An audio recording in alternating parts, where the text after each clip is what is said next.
6 p.m. in Mamfe in the minor division of the southwest region of the country. Good evening, dear viewers of Equinoxe television. This is a 6 p.m. edition of the primetime newscast. First, our major stories. Growing tension tearing apart the Ministry of Sports and Physical Education and the Cameroon Football Federation. Martin Tungufile has been appointed as interim head coach of the Indomitable Lions by the Cameroon Football Federation. His appointment comes after the federation suspends the Belgian technician Marc Brice, who is however maintained as head coach by the Ministry of Sports and Physical Education. And still on the saga between FECAFOOT and MINSEP, politicians, civil society actors and many other Cameroonians condemn in strongest terms the ongoing power tussle. They are questioning government silence over the affair while calling for an end to the conflict, which they say is tarnishing the Cameroonian football at the national and international level. Also in this newscast, we'll tell you he has been present on the front line of the conflict between Cameroon Football Federation and the Ministry of Sports and Physical Education. His name is Cyrille Tollo. But who really is Professor Cyrille Tollo? Answers in this edition of the 6 p.m. primetime newscast. Those are major stories. Stay with us for details and more.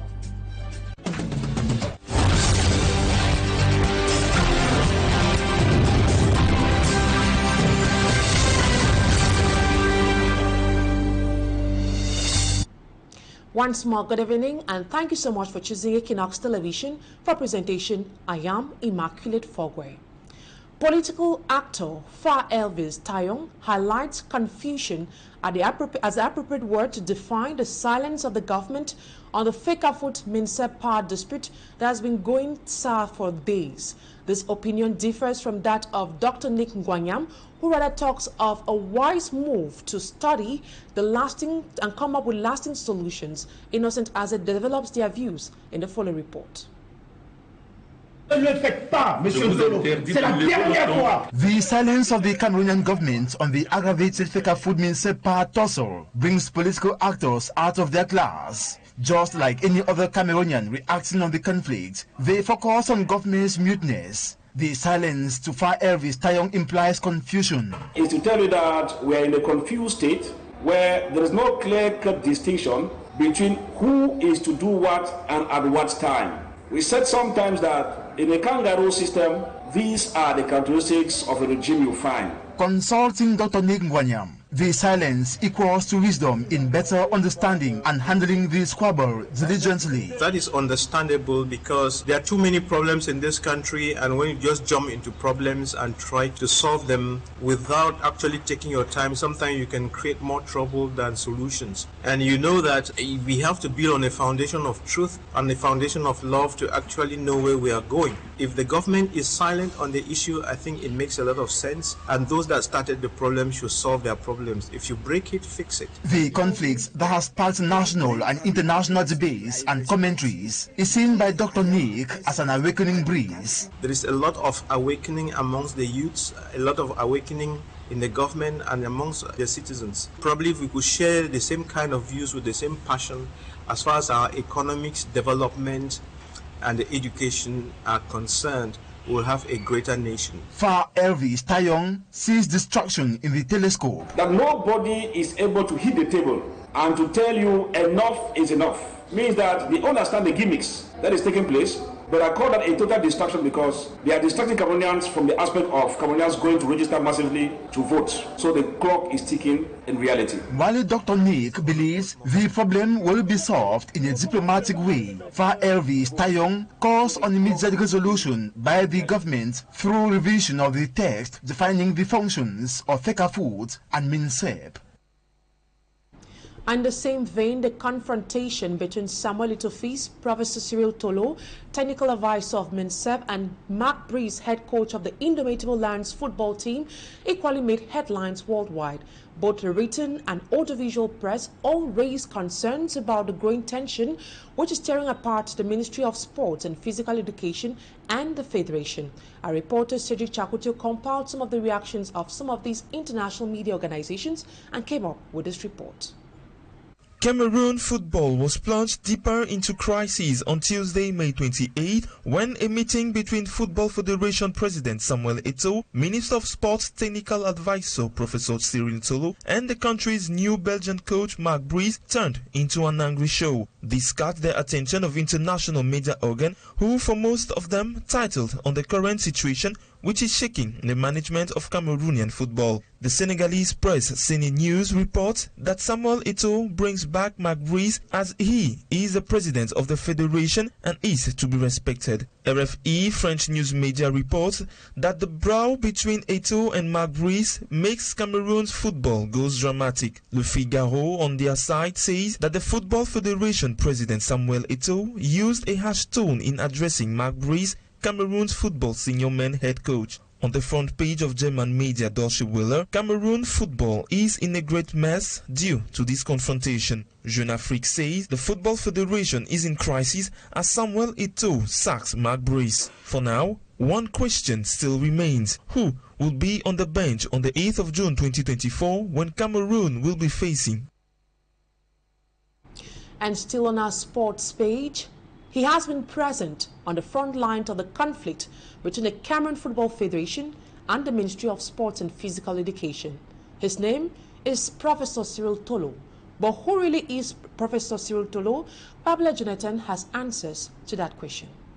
He is described as the moustache of Kombi, an attribute referring to his close collaboration with the Minister of Sports and Physical Education, Professor Narcisse Moelle Kombi. Professor Eloi Cyrille Tollo Batum is seen as a fervent defender of the sports ministry and more specifically Minister Narcisse Moelle Kombi since the last AFCON organized in Cameroon.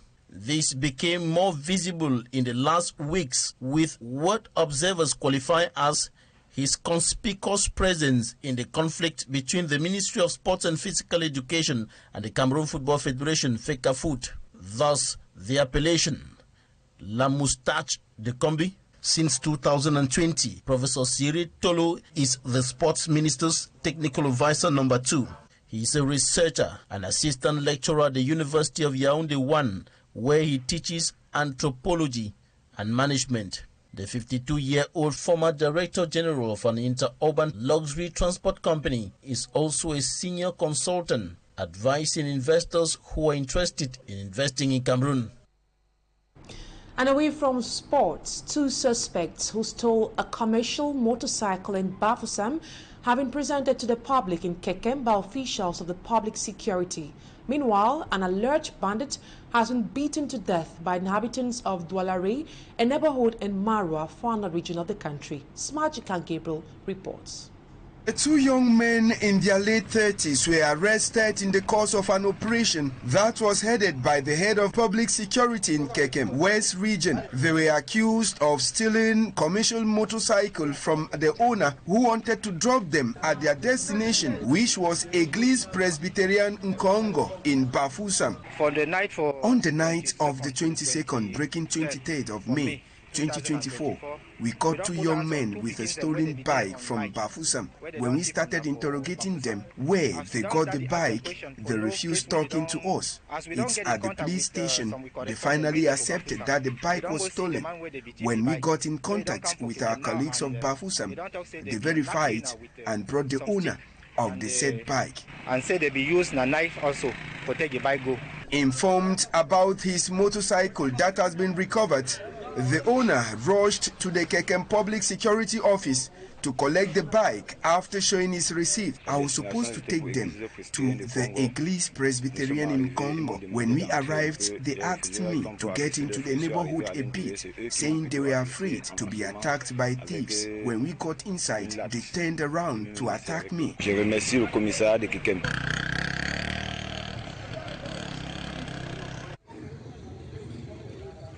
In the North region, a young man by name Nana Valentine was beaten to death by angry inhabitants of Dualare neighborhood in Garwa. It's alleged he wanted to steal a motorcycle before he was caught up by the population. Before this failed attempt, he had stolen from a teacher of the government primary school in Dualare. Elements of the Gendarmerie Brigade of Pumpumre, headed by Commander Abakachi Seidu, have opened investigations.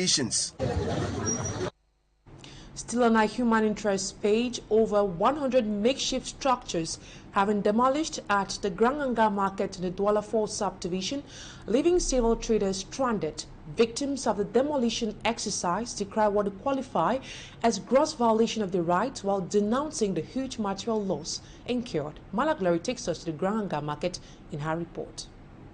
Ekungwe Mbole Peter is one of the victims of the Granganga demolition who lost his capital in the Tuesday demolition exercise worth 1.5 million francs CFA. He is a businessman who distributes plantains to traders in the Granganga market, Douala 4 subdivision. As he returned from the farm with his goods stocked in the warehouse, just to be informed later of the bad news. Before coming, I didn't meet even one bunch of plantain to sell again. Asking, I meet they destroy everything there. I met they destroy everything. They destroy everything which was in the market. So I didn't meet even one of my bunch of plantains. So I was very surprised to see. Now I'm frustrated. I didn't have even transport now to go back in my village. Disappointed in counting their losses, le sous-préfet est intervenu ici. Il nous a demandé de reculer. Après les rigoles, nous avons reculé après les rigoles. The disgruntled traders complained they were only informed by the senior divisional officer to shift from the gutters and to change their old umbrellas, which they did. Today, their sheds are destroyed without any notification. Ils nous ont pas dit un endroit, ils ont demandé de quitter. Nous sommes en route. Up and down. Morning, evening, would you run up and down? Police, they can't push you from us. Stranded, the traders say, they are now forced to hawk in the open air, exposed to the rain and sun, which is more tedious, and plead with the authorities to provide a space for them. While some of the victims are yet to regain from the shock, others are struggling to secure a little space in the Granganga market in order to feed their families. From the Lithura region, we now take you to Tiko subdivision, the southwest region, where locals of this area took to the streets to mobilize the population on the need to get themselves registered on the electoral list ahead of the upcoming presidential elections come 2025. We have details with our reporter, Ann Abila. Both the young and old people of the Tiko subdivision in the FECAFOOT division are on the streets of Likumba, Mutengene right up to the toll gates in Tiko, mobilizing whoever they met on the need to get themselves registered ahead of next year's election. A campaign to also show that youths are not shy in political activism. Registration booths of Elections Cameroon were erected at various street corners of the Tiko municipality to enable the population get themselves registered. We must be the change that we want, that we seek, and the change begins from registering. The outdoor campaign was spearheaded by the new generation of FECAFOOT elite. Worthy of note is that the time to register is now. Registration on the electoral list will end before the month of August this year. Greater details of this report in our second part of the news. Meantime, the president of the FECAFOOT Chief Conference, Chief Otto Mulungo, says the Anglophone crisis in the southwest region has noticed a drop in the number of casualties thanks to the relationship that exists between the Cameroon Elite Force B and the population. He was speaking to the press at the graduation ceremony of some over 924 infantry commandos at the B Training Center at the Manawa Bay. Davison Maimwa Limbe correspondent gives us details. In recent times, the civil-military relationship of the Cameroon Elite Force with the French acronym the B has doubled, especially within the two restive English-speaking regions, the Northwest and Southwest. The president of the FECAFOOT Chiefs Conference, Chief Otto Molongo Mulove of Batoke Village in Limbe 2 Subdivision says Insecurity due to the ongoing Anglophone crisis has reduced, thanks to the improved cordial relationship the Bee have with the population. Share with the Wahala would get them around. They did them very fast.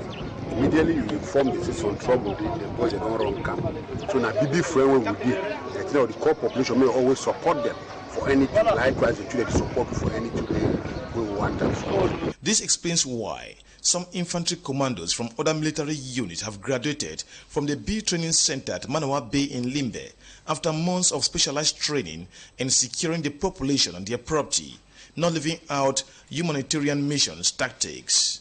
We have learned specially some technique and tactical to protect our fatherland. The commander of the Bee Training Center says that in order to achieve the desired goal during field operation, discipline was the key, leading to some trainees being disqualified for poor conduct. We have some that didn't end their courses because they didn't accomplish the whole condition that we have to end these courses. A total 261 enrolled for the Certificate of Technical Aptitude number 3 with 11 dismissed, and 662 for the Certificate of Technical Aptitude number 2 with 8 dismissed, for a total of 924 who succeeded out of 943. The double graduation ceremony took place at the Bee headquarters at Manawa Bay and was presided over by Major General Philingpai, commander of all joint military training centers in Cameroon. And now in health, many adolescent girls in Cameroon continue to face stigma, harassment and social exclusion during their menstrual flow. A veritable challenge for women, authorities and even health experts who are struggling to combat the stigma via sensitization campaigns.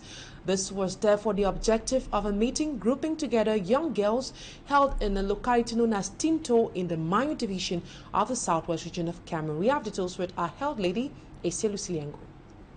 Maintaining a good menstrual hygiene practice is a major issue faced by adolescent girls and even women in rural areas in Cameroon. The case of young girls in the Mayo division of the southwest region.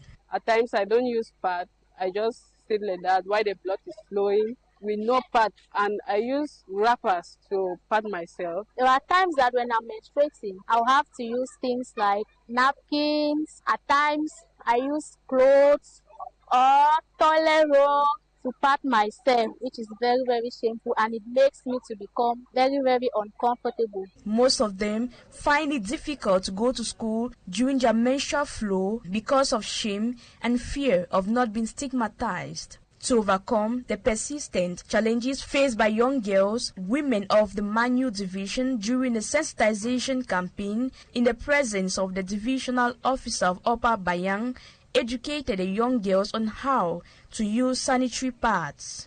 You know, the pant is like this.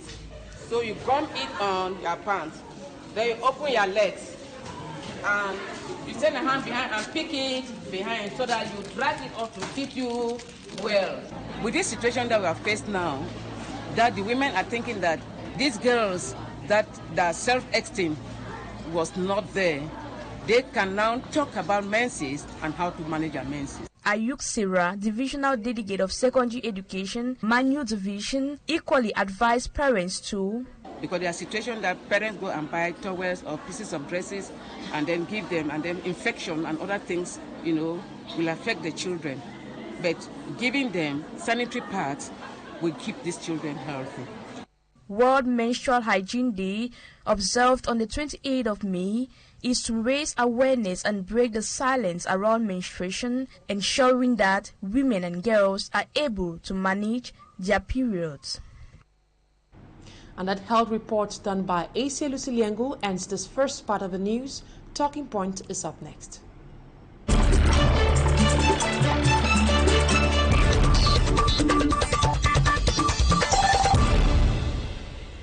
Municipal, legislative and presidential elections will be carried out in Cameroon come 2025. Many Cameroonians have been urged to come out in their numbers to massively register themselves on the electoral list. But the $1 million question has been, how transparent will be these elections come 2025? And as guest tonight, I have Bufang Marcel. He is the Legal Affairs Head of the General Directorate of Elections Cameroon, and he's going to be answering all questions as far as elections are concerned. Good evening. It is a pleasure having you on Talking Point tonight. As of now, what are the latest statistics as far as voters registration is concerned? Thank you very much for giving me the opportunity to say something with regards to voters registration. And before we proceed, let me first of all greet the televiewers of Equinoxe. It is important, first of all, to specify that what is going on now in the field is the revision of electoral registers, which does not only end with registration. It has three facets: registration of new voters, modification, and expunging of names of electors who are not more eligible to be voters. As of now, concerning the registration exercise, the global statistics gives 7,699,518 voters who have been registered now on the electoral register nationwide, pending cleaning of the registers after the statistics will be sent to the biometric center for treatment. Before Marcel, voters' registration kits were recently discovered in a private residence in Masagam, located in the west region of Cameroon. The residence allegedly belongs to a member of the ruling CPDM party. The population came out in their numbers to protest. Why the silence of Elecam with regards to the issue?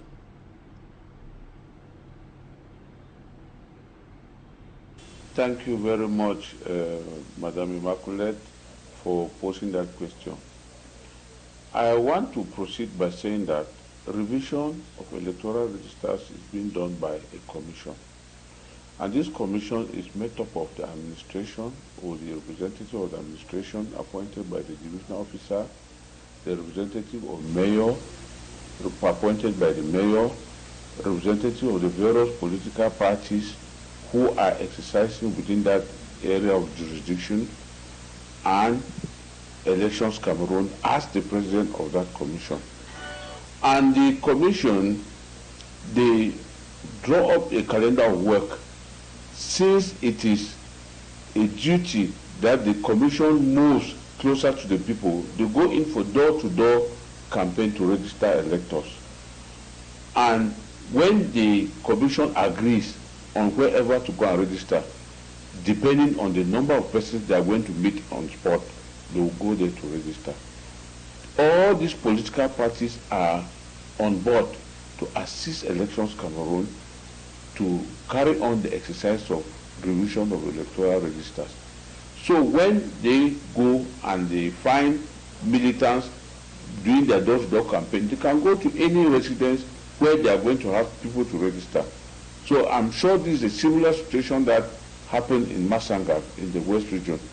And you can also say Elecam was silent because the commission that programmed their work to go and work there did not make any official complaint to Elecam that the movement there was not designed by the commission in charge of revision of electoral registers. I think most people are confusing the issue of carrying kits to register door-to-door with placing of polling station. The law says a polling station cannot be put in a private residence. It does not say that the team cannot go and register people in a private residence, because door-to-door campaign is one of the strategies used by Elections Cameroon and the revision commissions put in place to boost up the registration statistics within the national territory. The new exigencies of diplomatic registrations is it not going against decree signed in 2011, which states that Cameroonians in the diaspora ought to present just a consular card to get themselves registered on the electoral list? Observers considered this new exigencies to be considered as a way to hinder the registration process. What can Elecam say about this? Yes, thank you very much for posing that question. You have cited the 2011 law. I think the law is law number 2011/13 of 13 July 2011 relating to the voting of Cameroonians settled or resident in the diaspora. That law, you know, prior to the coming into force of the Electoral Code in 2012, each election has its own laws that govern it. And those laws, prior to the coming of the Electoral Code, were, when the Electoral Code came into operation, those laws were abrogated. The laws were abrogated. If you see section 297 of the Electoral Code, that 2011 law is one of the laws that have been abrogated. So we cannot be applying a law that is not even existing. Because after the law was being abrogated, people cannot more say that the dispositions of that law should be applied now by Elections Cameroon when we have the 2012 law as amended, which we use now to carry on the registration exercise. However, we have some critics who say there are some lapses as far as this law is concerned. But then on the field, we noticed political parties and civil society actors carrying out campaigns to sensitize the population on the need to get themselves registered on the electoral list. Don't you think Elecam workers are the right persons to play that role better? I think Elecam is doing a lot to sensitize the citizens in order to be registered in the electoral register. For instance, we have frequency Elecam, we have community radios, we have door-to-door campaigns done by Elecam staff in collaboration with the commission members. As earlier mentioned, the revision in political parties inclusive and the civil society. So if the civil society is being seen in the field with political parties sensitizing militants, it's part and parcel of the spirit of the law. That is why all the revision commissions have been composed in such a way that all these facets of the society are being represented. So they are simply playing their role as members of the revision commission to sensitize people so that they can be registered. Critics accuse Elecam of working in synergy with members of the ruling CPDM party. Can Cameroonians really trust Elecam for transparent and fair elections? Madam Immaculate, I think saying that Elecam is working hand in glove with the ruling CPDM party is an overstatement, because Elecam is a body charged with organization, supervising and managing elections in Cameroon, and the principal stakeholders of an electoral process are political parties. And all these political parties have been given the opportunity in all commissions to be present in order to see how the process is being managed by Elections Cameroon. And there is no discrimination when it comes to political activities. Whoever is interested in carrying political activity comes towards Elecam, they have the same treatment. For example, of recent, other political parties have equally sensitized their militants and called upon the commission that move towards the militants to register them. It's not a matter of one political party in question. It's a general situation that all political parties who are members of the commission are being followed wherever they have sensitized their militants to register, and they are being registered. Now, due to time constraints, let's take this last question. How about the conflict hit areas like the northwest and southwest regions? What measures have been taken by Elecam to ensure that those living there equally have a say in the upcoming presidential elections? Thank you very much. It is quite challenging, but I want to say that Elecam is doing a lot in such areas to make sure that the electors there are registered. And when you go to these areas, there are identification centers at the level of police stations also, wherein the commission have stationed their kids and they keep registering. That is why when you look into the statistics, you see that Northwest and Southwest are giving some quite encouraging statistics to show that they are present everywhere. Buffon Marcel, Legal Affairs Head of the General Directorate of Elections, Cameroon. Thank you so much for your time. And that's what put an end to today's edition of the 6 p.m. primetime newscast on Equinoxe Television. Thank you, ladies and gentlemen, for staying with us. Don't go away, because up next is Equinoxe, presented by Serge Alain Otto. Have a wonderful evening.